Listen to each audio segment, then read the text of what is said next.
Good afternoon, everyone. I'm Renee Ruchotzke. I am the Leadership Development Consultant for SURGE, which is the Central East Regional Group.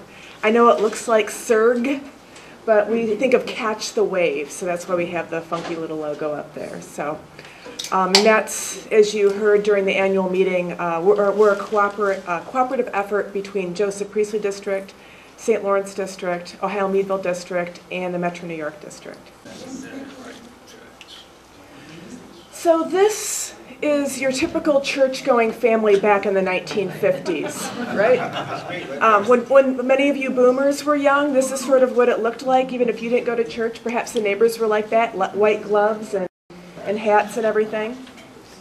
I'm a Gen Xer. This is what it looked like when I went to church. That's actually my first communion picture. But you know, the sort of the funky clothing and plaid stuff, but that's how we were.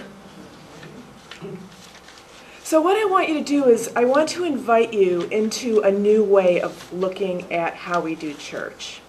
And so I'm going to just play a little scene from The Matrix. Unfortunately, no one can be told what the Matrix is. You have to see it for yourself.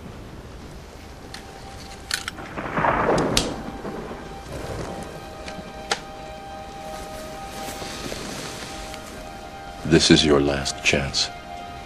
After this, there is no turning back. You take the blue pill, the story ends.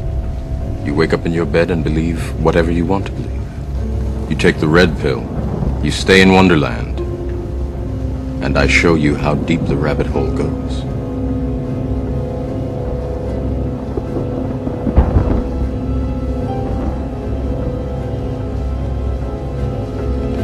Remember, all I'm offering is the truth, nothing more.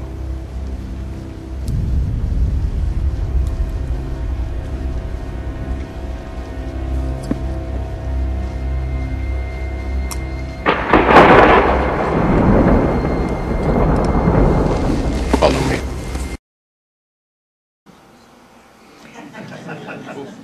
So the problem is most churches in America today have chosen the blue pill. They want to continue to do church the way we've been doing it. They're not ready to go down the rabbit hole. And I'm going to invite you today to consider at least trying the red pill and thinking of a different way of doing church. One reason I'm showing this, or show that clip, is because there's a blog of Unitarian Universalists. It's a Tumblr blog, so there's different people who post stuff on there. But they call themselves the Red Pill Brethren for the same kind of sensibility. And their mission, as stated on their website, is, "We are Unitarian Universalists, passionate about the missional way of doing church and doing life, which should be one and the same." So what the Red Pill Brethren and what several of the growing, vibrant Unitarian Universalist congregations are doing and paying attention to is what we call the missional movement in congregations. A lot of evangelicals have been doing church in the way I'm going to be sharing with you. And it's not a matter of theology, it's a matter of attitude of how they do church. So there's a lot of books out there, and they're very Christian in their language. But their way of doing church, the understanding of shared ministry, is, I think, more Unitarian Universalist, and I think it can be really relevant to us. And folks like Karen and Scott at this congregation, Wellspring Church in Pennsylvania, First Houston. If anybody of you saw on Facebook, there's something that's been going around. Some people were church shopping and put a blog where they went and visited the First Houston Church and raved about how it rated like 11 out of 10 for joy and some other things. So, in fact, I'll send the link out. I'll have the link available with the materials on the St. Lawrence website following this. But so there's a lot of, and I'm going to be sharing ideas from this literature, but translated into Unitarian Universalism for you. So that's sort of setting up where we're going.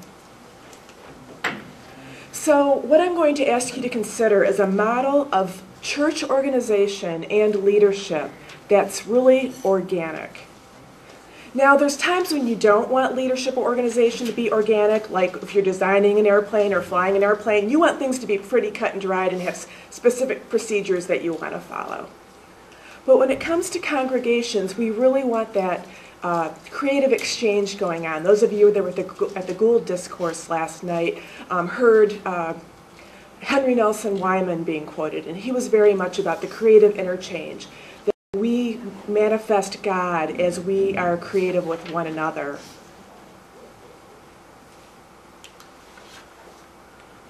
So I've got some logos up here, and I wonder if any of you can tell me what's the difference between the companies or organizations on the, what is that, on my right, on your left, versus the ones across from there. So for those of you who can't see, we have YouTube and eBay and Patch. Do you have Patch up here? It's like a news. Okay, forget about the Patch then. Okay, Addie. The ones on the left are all where users contribute, but not the other way around. Right, exactly. So, so eBay, you know, people put stuff on up for sale to one another. And there's sort of an ethos for eBay, right? And you get rated on how trustworthy you are from your history. I always kind of wish people had those rating stars over their head as I interacted with them. It's like, oh, this person's been a jerk 20 times in the past. You know, I have to really watch that person. So exactly. So part of this today's context is that we have a sense of this Web 2.0 of user-driven content, where we all want to be participants in what's happening on the web. So Facebook is kind of like that. You share stuff. It's not just stuff being delivered to you. You kind of get to pick and choose a little bit as to what you want to see. You can change your settings. And so I'm inviting you to think of church in this sort of Web 2.0 kind of culture.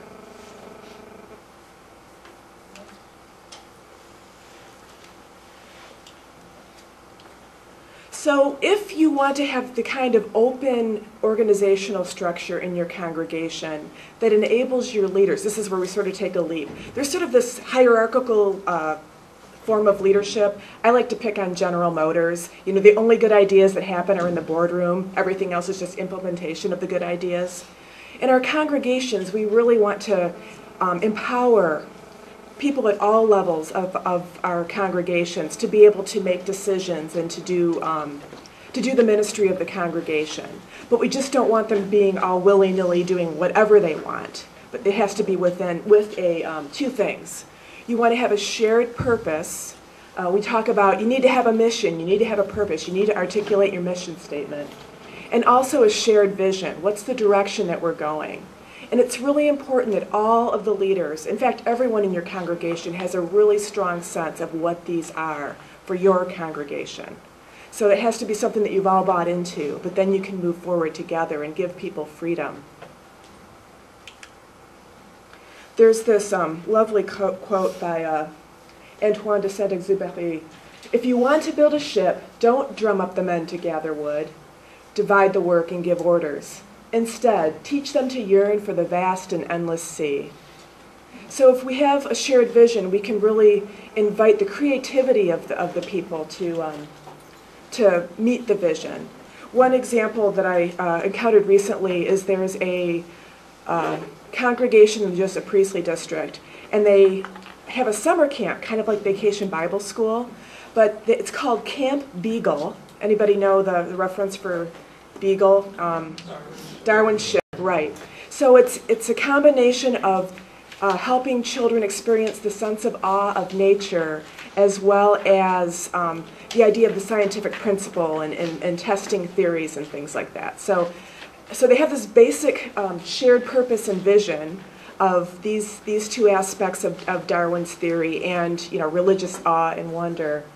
And then the adults who help to run the camp bring their own creativity into how they do that.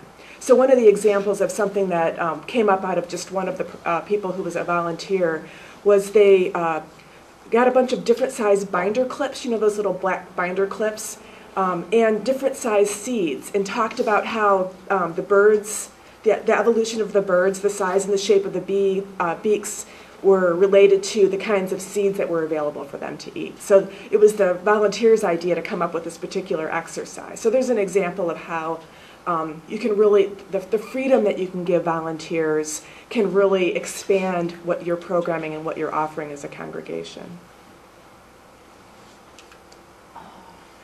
So there's this sense of, when you're in a group, there has to be some level of coordination, right? I mean, you do want to have a church calendar that people can pay attention to.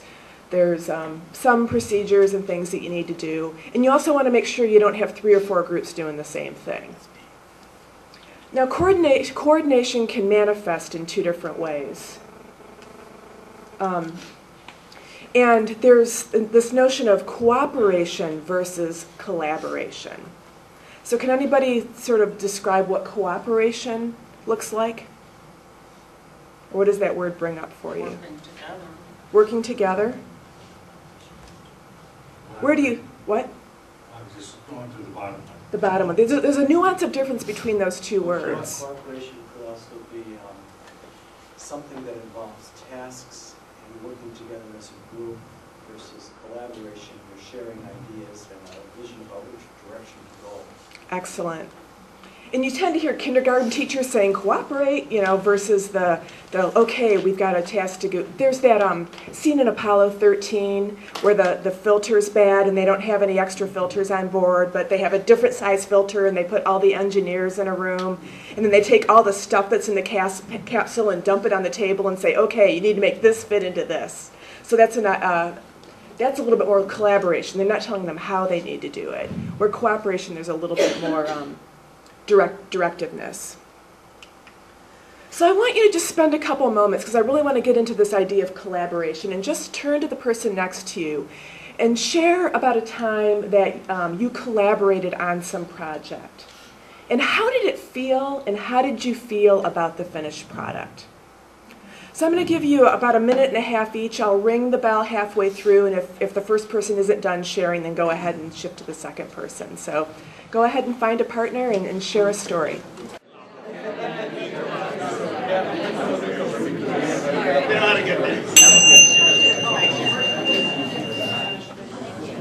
So listen to that energy in the room. If you have a nominating committee meeting, does that show up in your nominating committee meetings? Not so much, right? So what are some of the feeling words that came out of those conversations? Eye-opening. Eye-opening. Energizing. Energizing. Trust. Fairness. Fairness and trust. Satisfaction. Satisfaction. Pride. Pride. Creativity. Creativity. Gratitude. Gratitude. Important. Important. Serendipity. Serendipity. You never know what's going to come out of that kind of interaction, right? So wouldn't you love to have those words on your website when you're inviting people to join your congregation or to serve? Excellent. Oh, somebody wanted to write the quotes. I need to catch up to where we were. There we go. So what holds an organization together that allows a lot of latitude? Accountability to mission. So how do you hold people accountable, your leaders, the people in your congregation accountable to the mission? How do you sort of check in with them? I used to work for back in my first career as an engineer, I worked for Volvo heavy truck, designing brakes, air brakes for anybody who's interested. Anyway, we worked under the total quality management system. Has anybody worked at a company? How well did that work? TQM. Yeah, time to quit and move to what was it? I don't remember. Boeing was under it. And time to quit and move to Seattle or something. Anyway, but part of the reason for that is you really have to give your employees a lot of latitude, and a lot of the companies that tried to implement it really still wanted a lot of control. Volvo did a pretty good job, and they were really clear about their goals. And departments were clear about their goals based on those goals. And as individuals, each one of us had our own kind of plan about what we were going to learn, what we were going to do, and what goals we had as individuals. And that all had to feed into the larger goal.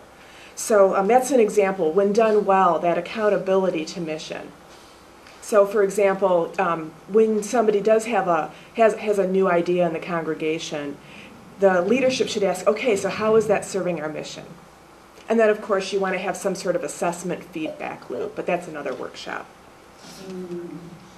So in the book, let's see, and I'm going to give you the titles of the books that I'm quoting at the end, and I'll show the covers for the visual learners, so don't worry about catching those titles now. But there's a book called Organic Community, and I want to read a quote. The spirit of organic community is grace, not law.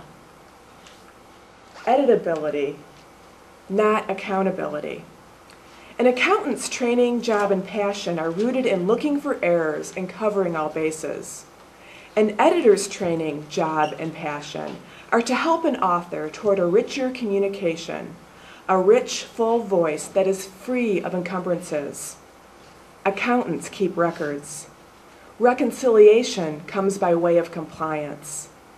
A good editor wants the author's voice to be the best it can be, and thus enforces rules only when they help the author to be heard, reconciled to the reader, not to the rules. So part of the idea of accountability to mission is more of an editability. Are we really staying true to the mission? Are you still letting the person who is serving serve in their own way?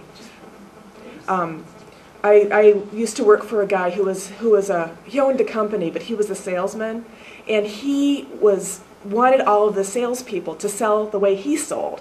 And if you're a salesperson, I don't know if any of you have that experience, but you really have to believe in what you're doing, and you have to sell out of your own personality. So it's the same way with any kind of service. You really need to be able to serve out of your own, the core of your own being, not just the way someone else tells you to do it.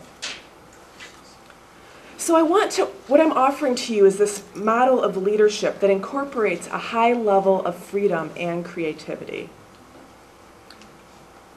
So there's a book called The Spider and the Starfish, The Starfish and the Spider, The Unstoppable Power of Leaderless Organizations. Can anybody tell me what is it about a spider? Well, there's several things, but name some things that are different between a spider and a starfish. The starfish is very flexible. Very flexible, okay? Other things? Which spider is dead. If a starfish is cut up, each piece becomes a new starfish. Exactly. So the starfish is a kind of organism where the DNA and all the parts of the organism can reproduce themselves into new versions of the organism.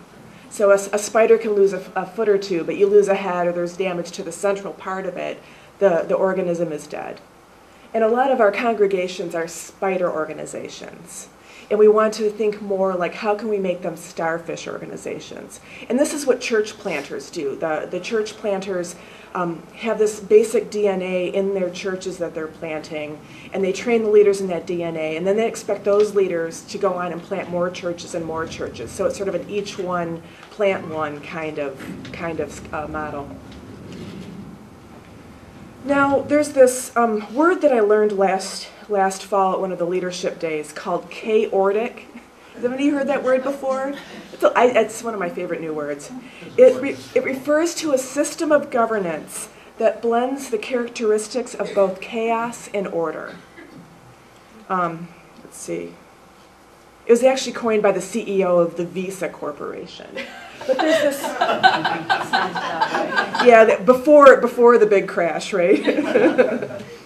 But there's this idea of how can you, creativity comes out of chaos, but we also need order to get things done. So how can you hold your congregations in that tension between chaos and order? So what I like to talk about is the DNA of our congregations. That's sort of the term I use. And did any of you read Peter Morales' paper, Congregations and Beyond? Any of you? A few of you have read that. What we're seeing is that the millennials, the people in their 35 and younger, are really just staying away from institutional religion. They're not coming to churches so much. When they are asked what religion they are, they tend to check none. But they also have the and when people say spiritual but not religious, what they're often meaning is, I have a spiritual yearning, but today's institutions are not meeting that need. So part of what this conversation is we have Unitarian Universalists doing ministry sort of at the edges of what we would call normal church. So Naomi King has a Twitter ministry. We have the Church of the Larger Fellowship that has online services and things like that. David Owen O'Quill had a ministry called Micah's Porch in Chicago, which he actually sort of preached in a bar and then sort of had a coffee house kind of thing. There's been some articles on such ministries in the UU world. So what we're looking at is, okay, maybe, Unitarian Universalism doesn't necessarily mean these lovely buildings. There's this certain sensibility, and how else might that look as time goes on? Because we have these core values that we really want to share and pass on to subsequent generations. And if we only tie those values to our buildings as they were in the 50s, we're gonna die. It's just, we're not gonna survive in any sort of, we're small now, we're gonna really dry up. So, I want to ask you, so what are some of the things that you think should be, if we were to present Peter Morales with a list of this is what we think is part of Unitarian Universalist DNA, what would you put on that list? Social justice. Social justice. Openness. Openness.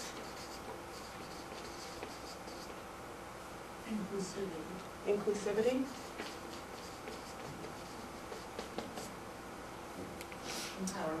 Empowerment. Empathy. Truth-seeking. Truth-seeking. And creationism doesn't cut it. Democracy. Democracy. Creativity. Creativity. Community. Community. There's another C word I'm looking for too up there. Compassion. Compassion. Oh, okay, yet another one. Connie were here, she'd be shouted out. Covenant. Covenant. Yay! Bing, bing, bing, bing, bing. Good hint. Safe and welcoming. Safe and welcoming.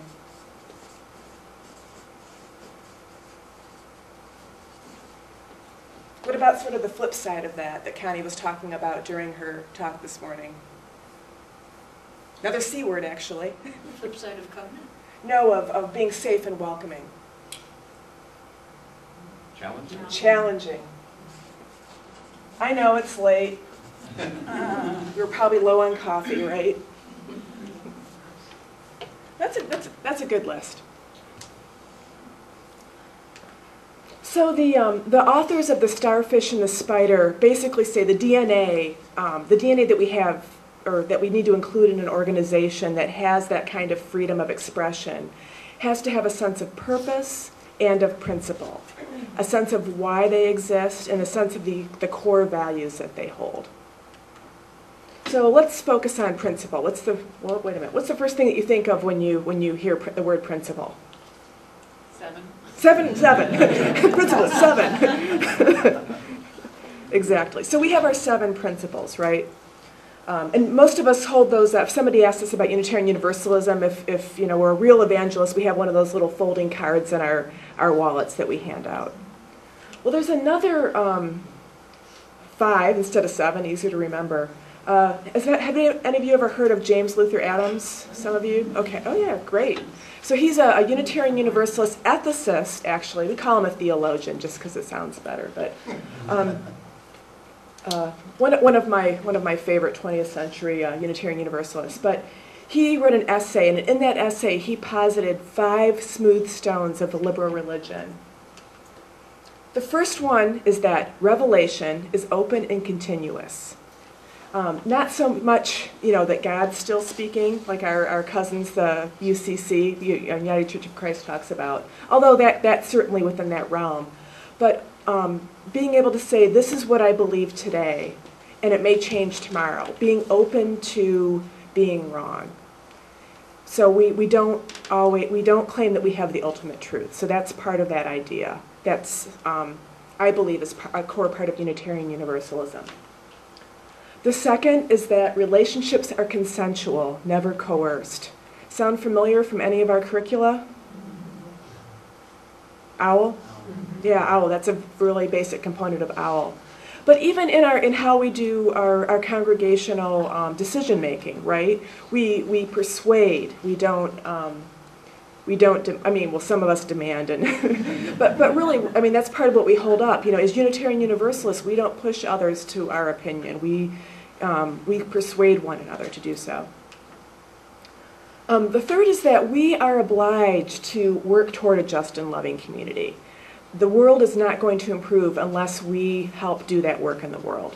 And that's part of our call as religious liberals.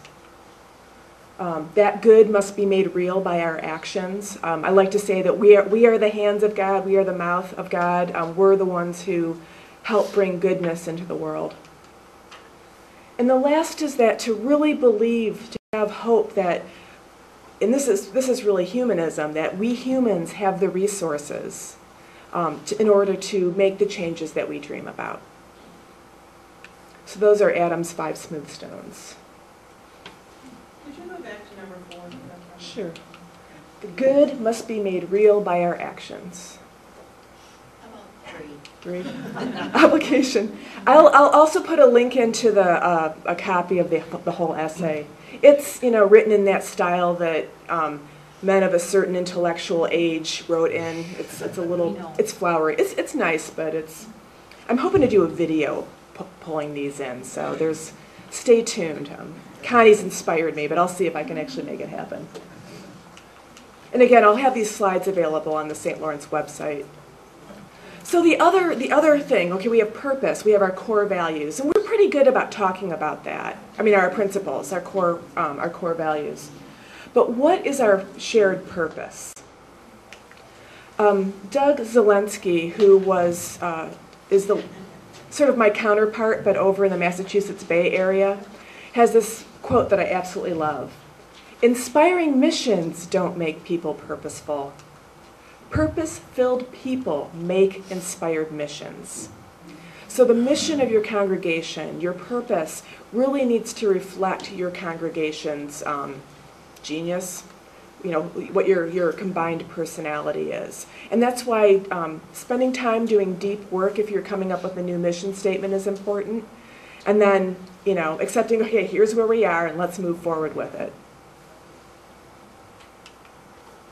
So I just grabbed a few.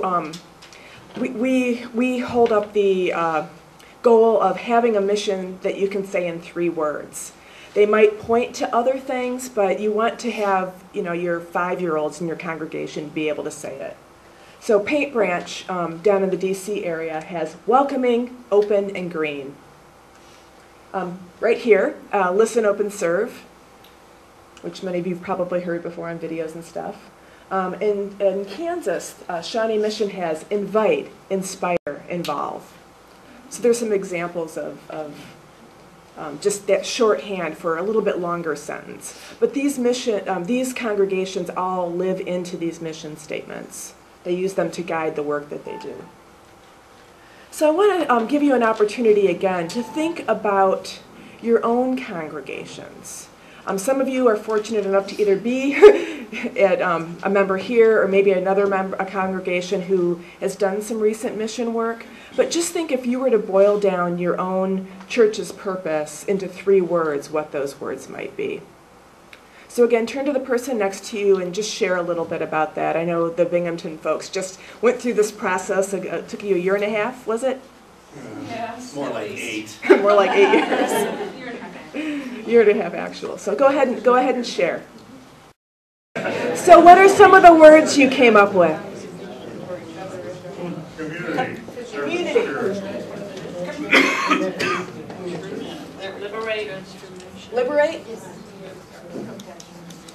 Action. Action. Connecting. Connecting. Liberal. Liberal. Explore. Explore. Compassion. Compassion. Serve up there yet? Serve? No. Nurture. Nurture. Enlighten. Enlighten. Encourage. Courage. Encourage. Oh, encourage. Transform. Transform. One more? Transcend. Transcend. For the overachievers, right?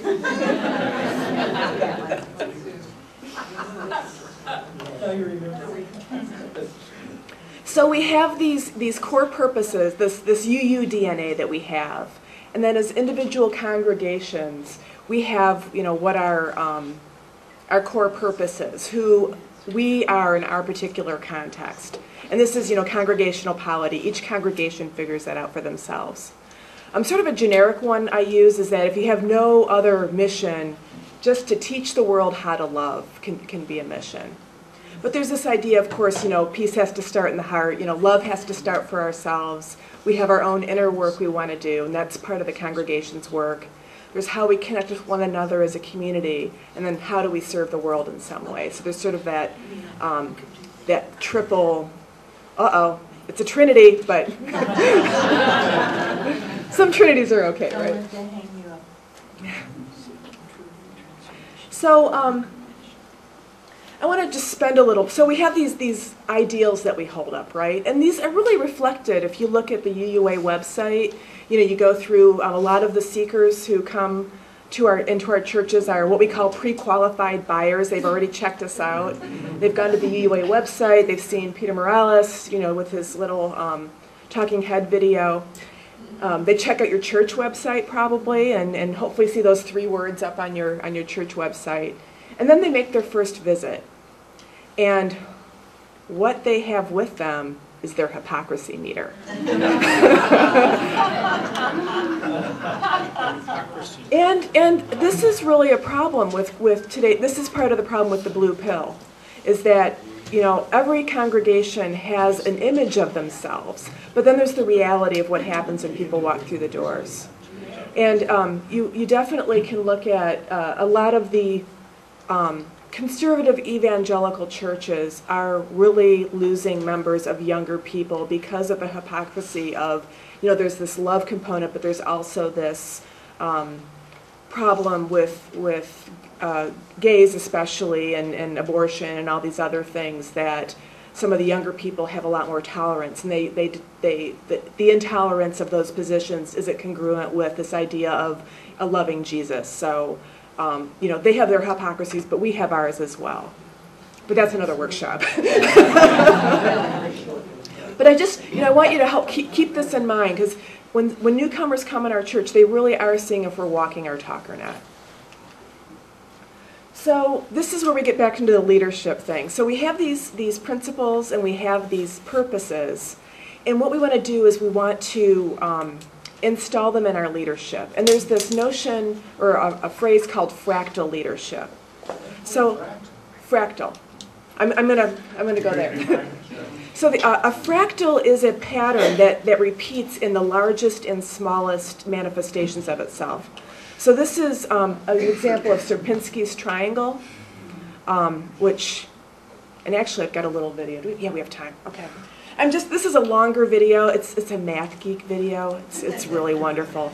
But I want to show you, there's a formula where you take the product of the formula and then you feed it back in so that the answer of the formula goes back into the formula, and then it comes out with another answer. And the formula that he's using is basically you've got a triangle and you have a random number and you end up at a point in that triangle, and then you get another random number, and then you split the difference between that point and the other point. So anyway, there's a. If you really are interested, you can go and look at this. But he maps it out on a graphic calculator. What happens when you use this?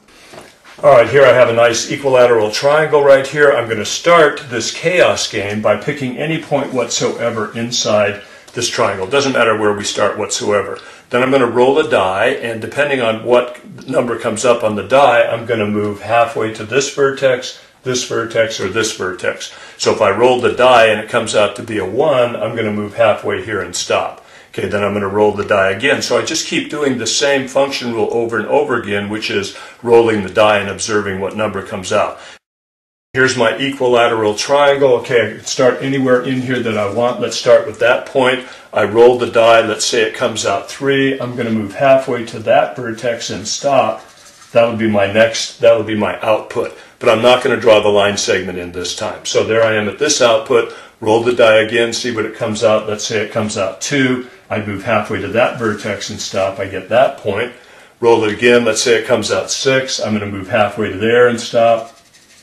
Let's say it comes out 3, halfway there and stop, so on and so forth. You know, you see you're just going to get a sequence of points depending on what that die comes out, and they're going to just kind of be, they're going to happen sort of randomly because I'm using that rolling that die to see what they are. Again now, let's go to the graphing calculator and do the same program I just did, except it's going to do the points now instead of line segments. Let's see what that looks like. Okay, so it's the same program in the graphing calculator here. It's just not going to draw the line segments. It's only going to draw in the points, but it's going to go through the same process, just like we're doing with the chaos game here. Okay, it asked me what point I want to put in first, so I'm just going to put in 0.5, 0.5, press enter, and it takes off. So you can see the little points starting to appear.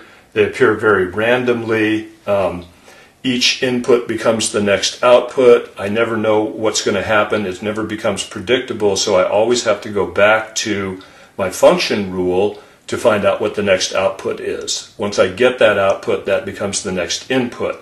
So this thing's just doing it very quickly, much quicker than I can do it on the board. So let's just watch for a second, see what happens.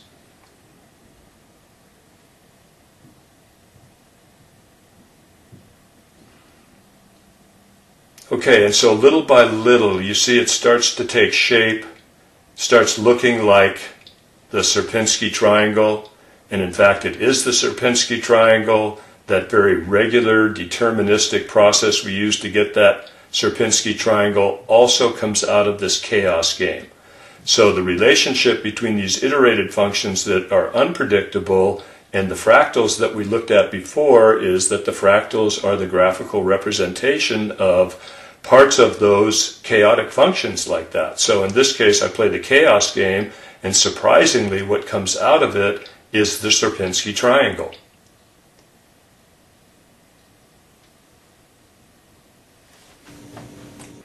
So, pretty surprising result, wouldn't you say, that playing that chaos game with just the points ends up giving us that Sierpinski triangle. So out of that complete randomness, that unpredictability of the chaos game, what we get is that very regular, self-similar fractal, the Sierpinski triangle.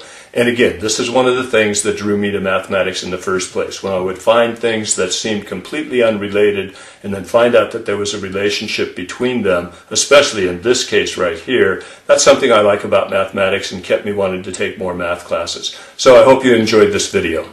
Okay, so it just sort of gives you an idea. To me, yeah, I don't really understand it, but wow, I mean, talk about everything's a miracle. Although mathematicians say, well, it's obvious, you just blah, blah, blah, blah, blah. So that's my husband. If he were here, he could explain it to us. So anyway, the idea is that in every part of your organization, you want to, this idea that from RE to worship to committee meetings, that these bits of DNA are infused in everything that the congregation does, from the largest thing to the smallest thing. These are just other examples of fractals. Ferns, you know, the large fern looks like the little pieces of fern. Cauliflower, when I put these slides together, I had cauliflower for dinner. I'm like, oh, fractals, check it out. So they're everywhere, they're everywhere. So anyway, congregations are, of course, they can't be totally chaotic organizations. You know, we have fiduciary responsibilities, you know, we have tax-exempt status, 503Cs, you know, all these things that we have to be incorporated. We have to have a certain amount of spider leadership. So we're hybrid organizations, and most organizations are hybrid organizations. The Occupy movement was Starfish, right? But most organizations that have bank accounts need to have a little bit of spider in them. So, okay, we have this, this red pill organization with purpose and principle. So what are we leading as leaders in such organizations? Have any of you been in this meeting before? Have any of you been in this meeting in the past week? Today? No, we won't go there.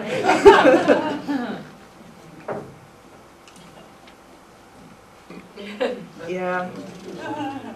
There was something on the UU Leader listserv talking about whether to have youth members on the board or not, and it's like, well, they come to a couple of meetings and then they sort of lose interest, and it's like, really? Like, we don't all lose interest?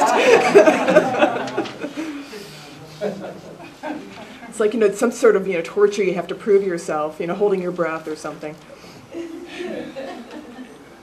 So part of what we want to do is what we do in our congregations, we want to make sure that what we're asking people to serve is meaningful. The idea that, has a committee outlived its usefulness? Are the way that we're doing board meetings really not very helpful? Report after report after report, stuff you can read on your own time. Some of the things we do is just are not really necessarily helpful. I just wrote a blog talking about rummage sales, and we had at my home congregation, we had the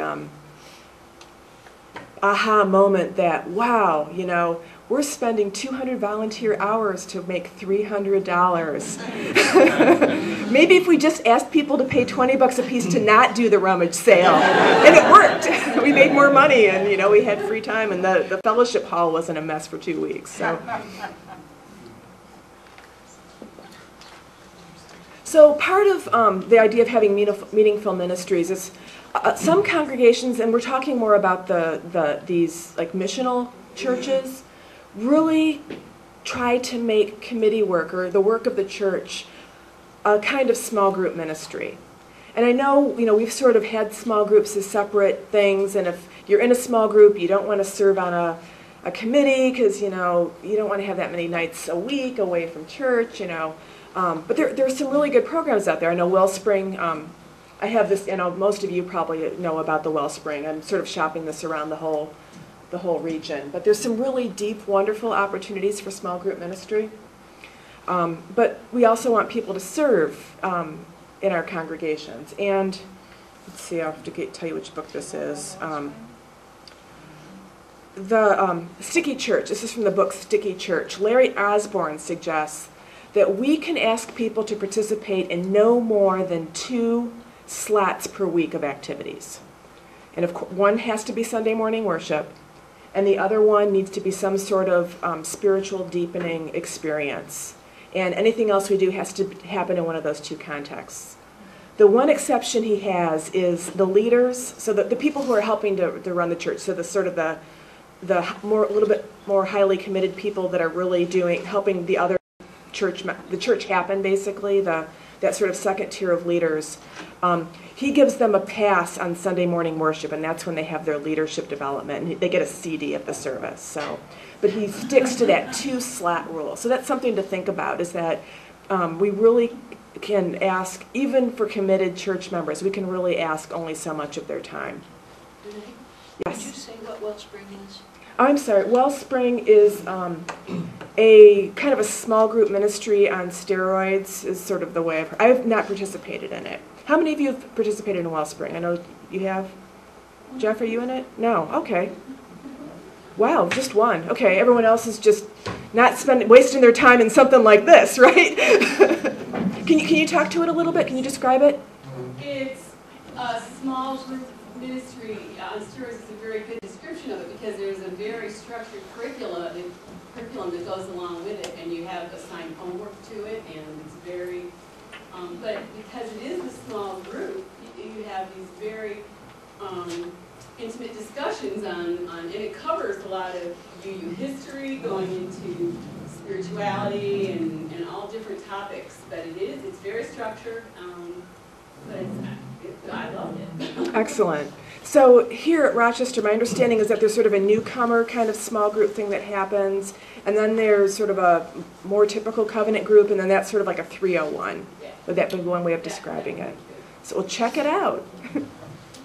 Again, that'll be another workshop, but again, I just want to talk about the opportunities for different levels of faith development in our congregations and how we need to really connect that to service. The other thing I should say about the sticky church is that in the small groups that they have, they usually, they meet weekly, but one of the meetings is some sort of service to the community. So they're out in the community during that time slot. And my understanding is that the service to the church also happens in that time slot. So it might end up being like 2 small group sessions and then 2 service sessions, 1 internal, 1 external.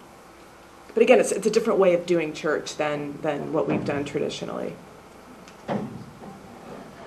So when we talk about recruiting leaders, one of the, I like to think of lay leadership as a really important service to our congregations.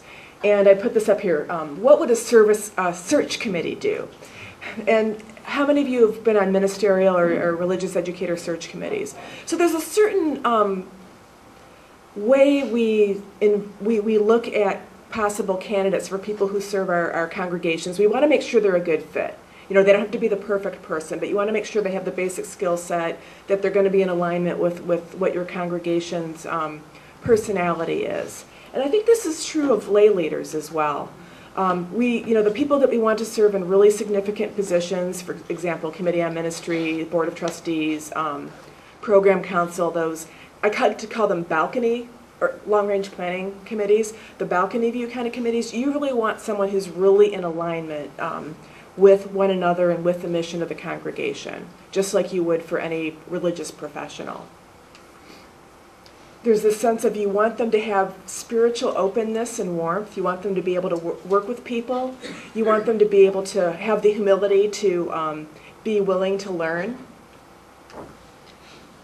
And you want them to be, on the path, if not already elders, as the way Connie described it, these spiritually mature folks in our congregations.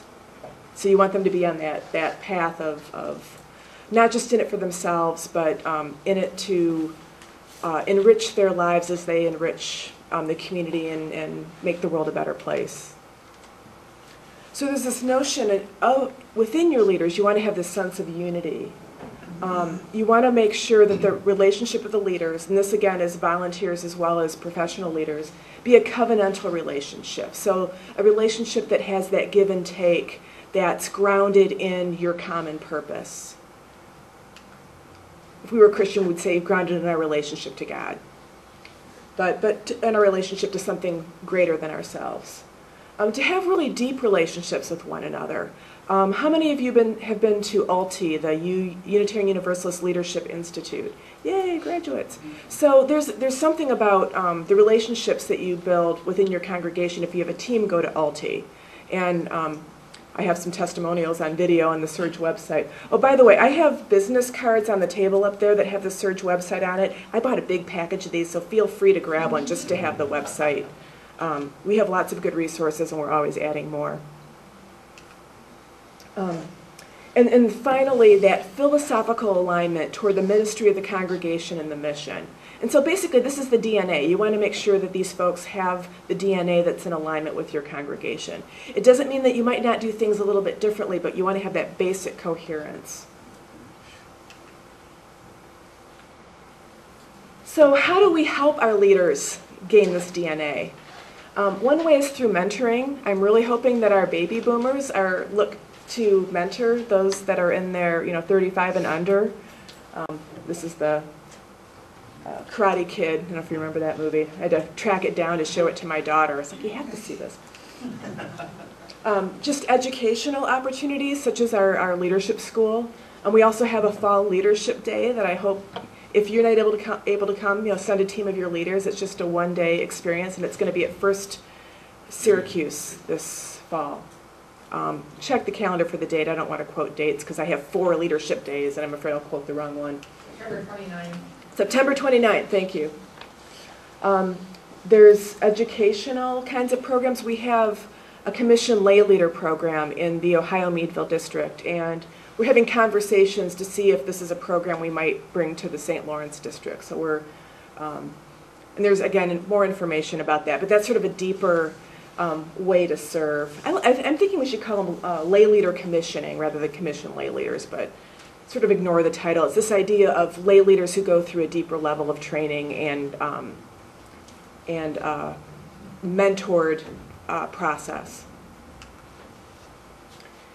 And finally, this idea of apprenticeship, kind of on-the-job training. If you take, I have an online course that I offer periodically. I'll have it available again in August. But I've got an episode where Wesley Crusher in Star Trek gets his first assignment.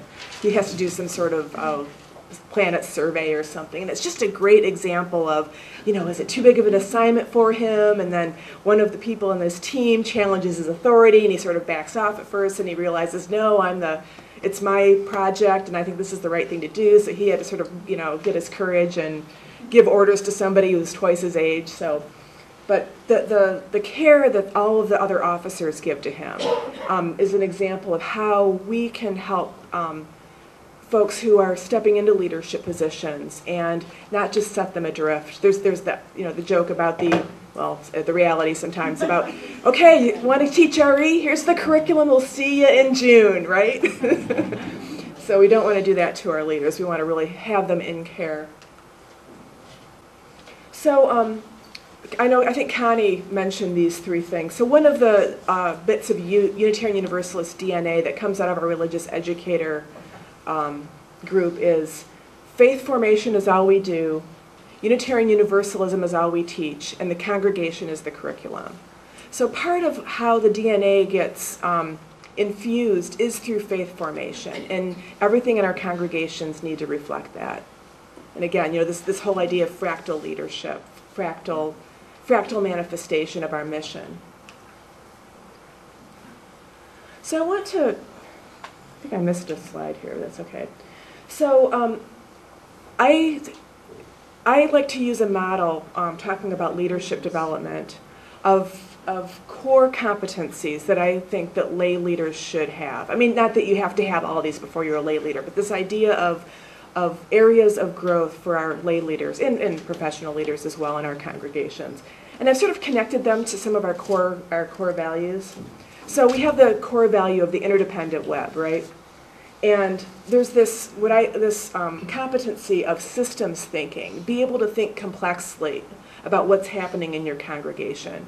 So have any of you taken the Healthy Congregations or Smart Church? Some of you have. There's a session going on in Buffalo. We had one in Binghamton and one in the Crooney cluster. So this is an idea based on family systems theory about, why is it that something's happening in the congregation? Well, that minister back in the 40s who ran off with the church secretary created a problem of trust in the congregation that really hasn't gone away because we haven't really dealt with that. Or there's you might have a choir, and there's one person who's always complaining about the music that's being chosen. And that person moves away, and then suddenly some other person starts complaining about the music. It's like there's a role in the system that has to happen for it to feel right. So anyway, that's systems thinking. We have a core value of diversity. And part of the competencies that I invite leaders to develop is this multicultural sensibility. So in our Threshold Congregations program, we're really encouraging, one might say pushing, our Threshold congregations to do anti-racism work, to do whiteness identity work, to understand and how to be more cultural, how to help our congregations be more multicultural. Another core value is our living tradition, right? Our hymnal is named this. So it's our core value of that revelation is not sealed. There's always something new to learn. We might always be wrong. And that's the core competency of leading change. And I've done a workshop, and there's some out there, about adaptive leadership based on Ron Heifetz of the Kennedy School of Business at Harvard. I can't believe I'm remembering these names. You must have some good coffee here in Rochester, let me tell you. But anyway, this idea of how to lead change, and so our congregations don't stay stuck, so we can take the red pill instead of the blue pill. Our core value of liberal theology, we have some of those words on our core values: liberation, freedom.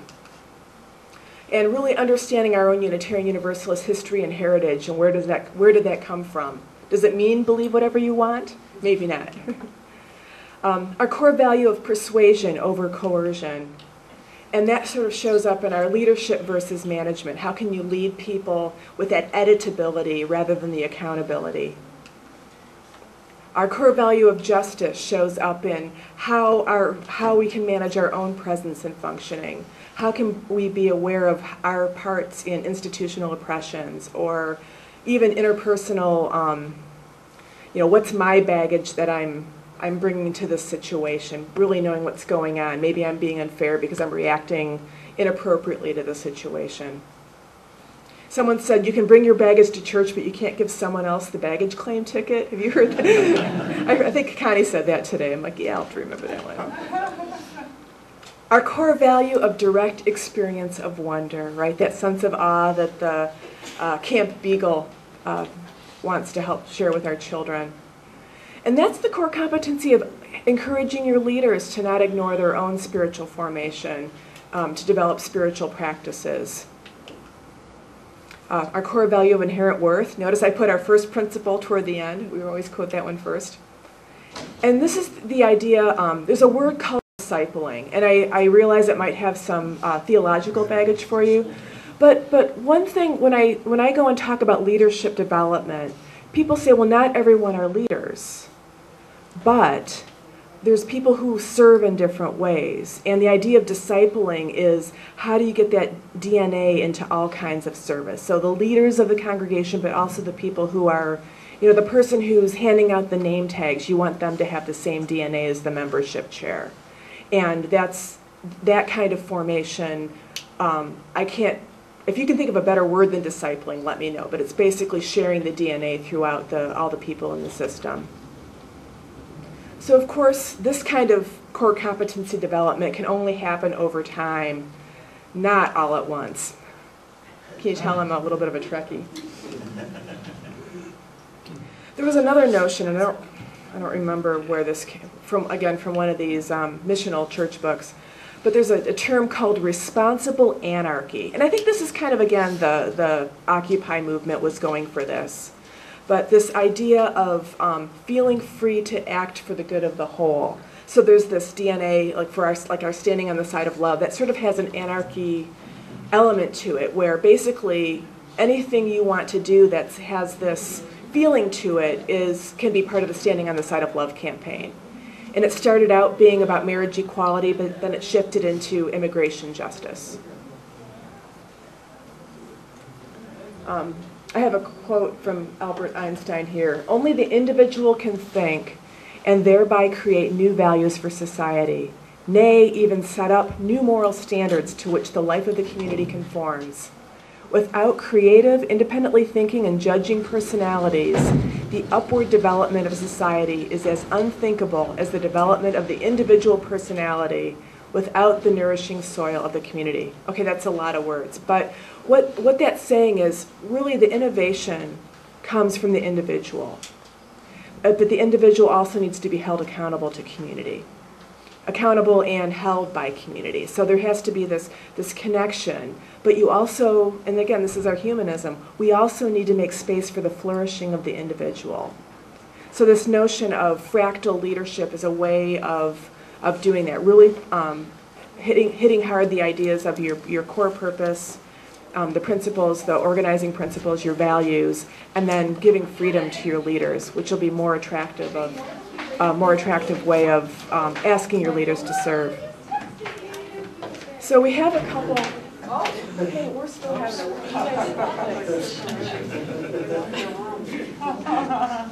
Of course, I'm feeling really bad. It's like, yeah, youth, come on down. We're gonna recruit you. So I have a few minutes for questions, and then we have to take down the room in about 7 minutes. So any questions, thoughts? Y'all tired? Yes, Margaret. When people say the congregation is the curriculum, how does that play out, or what do people do? So the congregation is the curriculum, and how does that play out? So that's sort of the idea of everything you do needs to reflect the values that you're trying to teach and reflect who you are in the world. So I had this really, well, I hate to use negative examples, but this one's in my head.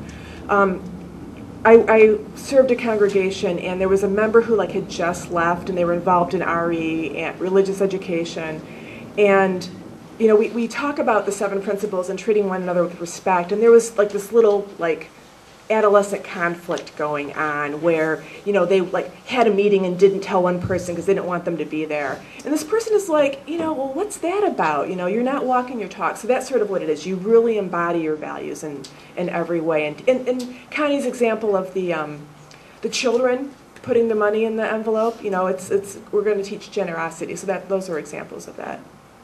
Other questions or thoughts? Can you replay that red pill, green pill? Or blue pill, whatever it was. I like that. Sure. Actually, I'll send you a link to that too. I have links to all the videos. Links to everything. All you have to Yeah. do is go to YouTube. Yeah. No, I'll have the links will be in there to the full things of everything that I played. So, Thanks. yeah. Yes. I was wondering about that 2-slot rule. I mean, how can that at all be realistic? If you go to Sunday worship and you may be in the choir, you can't ever be on a committee or anything because you've got your 2 slots. Yeah. You know. No. That's it. You know, That's in you the book. burn out too. So, you know, but why shouldn't choir not have another component to it as well? The choir could have a different kind of service to it. Of course, we have people that are at church more nights than they're at home. There's that too. Yeah. Yes. Older members who are used to the older style, the doxology and all the things, a set service. It's a challenge to convert to a different way, isn't it? Oh yeah, and I'm not necessarily talking about changing worship, but there's, but how do you have that conversation with yes, them? how do you have that conversation? Right, It's and what's really part of our tradition, and what's something that was a cultural representation of that tradition that may or may not be relevant anymore. Correct. Yeah, yeah. How do you have to have that make space for those conversations? Yes. One more before we let you go and they take the room apart. Well, thank you all for your time and attention. And again, I'll be available for questions.